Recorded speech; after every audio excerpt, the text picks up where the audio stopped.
The program here at EASD is huge.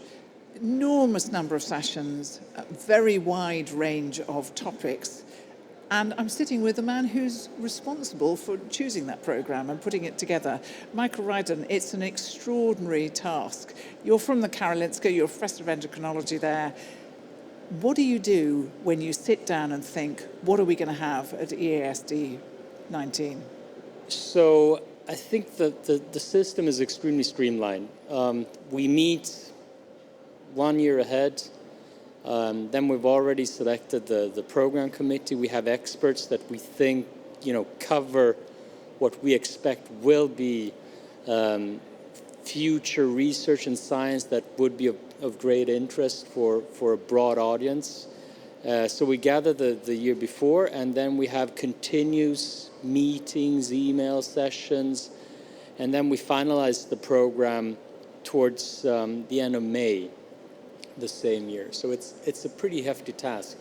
And what was new for this year? What did you, because each person who heads this has their own particular interests and wants to make sure that they're included. What did you want to have included? So my own research interest is insulin resistance, and I work a lot with white adipose tissue. But I think as an organizer, you have to think beyond that and see the broad picture and really try to get a feeling of what is now the flavor of the month. And I think this year the program is really a lot about the cardiovascular safety, the heart failure data that have recently come out. We have some interesting stuff on new drugs, first class drugs that are now coming up. Imeglimin, for instance, where we had a session this morning.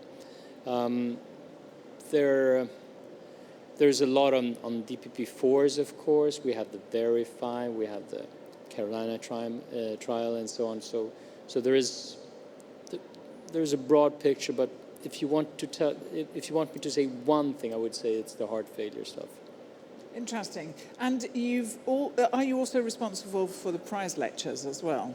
No. So the prize lectures are completely separate, and I think they should be. So they have their own selection committees, and I'm chairing or I'm responsible for selecting the rising stars, for instance. But can I just congratulate you on the rising stars? I interviewed them yesterday. What a top team they are. I have to say that I'm extremely happy that that there are so many good researchers, young researchers in Europe nowadays. Because the thing I hear as a clinical researcher is that there is no hope, but I think this really proves them wrong. There is real good hope, and we have both extremely good clinical researchers and preclinical researchers, basic researchers. I was extremely impressed by their presentations yesterday. I thought they were fabulous. Yes, really fabulous. What have been your other highlights? Tell me of something unexpected that you've come across, because I think one of the joys of these type of congresses is going along. You're an expert in the field, you know lots about different aspects of it, and yet there's always something at a congress, and you think, that's so intriguing, I didn't know that. Okay, that's a tough question. We're only on Wednesday. We're only on Wednesday. So I hope that we still have stuff of interest and that would be of unexpected interest on Thursday and Friday. I'm looking forward to several things. Tell me what you're looking forward to, so make a note, everybody. Yeah. No, one thing I'm interested in is, I'm always interested in learning more about things I'm not an expert in. So tomorrow we have the Diabetologia Symposium, where we have a really good program, I think, of trying to tease out what governs the development of diabetes and how that is formed early in life, already when you're in the womb of your mother. And I think that's very interesting.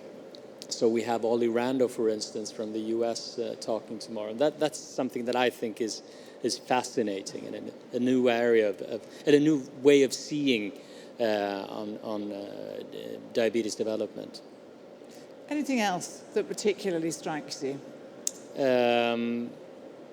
I think that one interesting thing was what we saw yesterday on the teplizumab trial. So that's an anti-CD3 trial in persons with high risk of type 1 diabetes, and where we actually now have at least some encouraging results hinting to the possibility that we might attenuate the risk of developing type 1 diabetes in high-risk individuals. So I think that gives us hope. We've been a bit nihilistic in this for the last decade, I'd say. And the other thing, I know you're not directly responsible for posters, but the posters, the quality of the posters is absolutely outstanding. Yes, so I think that's one of the good things with the EASD. We're extremely strict with the quality of the posters. So having a poster at the EASD is quite an achievement. I mean, we have a rather low approval rate if you compare to most other meetings. And all abstracts are scored blinded, so we don't know the authors or where they come from.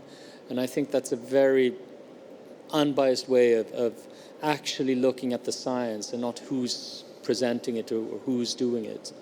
And I was chairing one of the poster sessions earlier today, and I have to admit it was fascinating, the data I saw there. Now you come to the end of your term, I imagine, the day that this Congress finishes, is that right? No, I will be responsible for 2 more years. So I will be responsible for Vienna and for Stockholm, if everything goes according to plan. So home territory in Stockholm. Yes. But, okay, I'm now going to torture him. There'll be the matchsticks under the fingernails. What do we think we might have next year? What are the themes that you can see coming up? That's the trickiest question you can ask a diabetologist, because I was there in 2015 in Stockholm when we had the EMPA-REG trial. I said before that, if there is a trial that shows cardiovascular benefits, I would eat up my pants, and I had to, basically. I hope that what we'll have next year is a much clearer view of the mechanisms underlying the beneficial effects of all the drugs that we now have. I hope that we will have yet other classes of drugs presented, at least with clinical data. And I'm looking forward to much more exciting stuff that I cannot predict. Because if I can predict it, I don't think it's that novel. And actually, to finish, I mean, I think one of the great things of EASD is that it genuinely rewrites the textbooks. So you come here and, as we saw yesterday with the Verify trial, something that people had said that there wasn't enough evidence for, the use of combination therapy right from diagnosis. Suddenly, there was the evidence. Now it changes practice.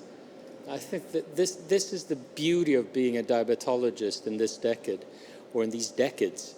We change guidelines on an annual basis. The times are past when we set the guidelines and we kept them for many, many years ahead.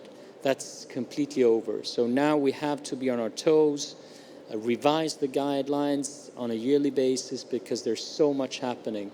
And I can see that I'm a clinician. I work with patients, and I can see how that has impacted on the way we treat our type 2 diabetics and our type 1 diabetics in an immense way that I could never have foreseen.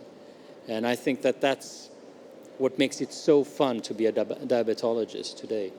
Thank you very much indeed. Well, expect the unpredictable then. That's in the words of Michael, at the EASD 2020.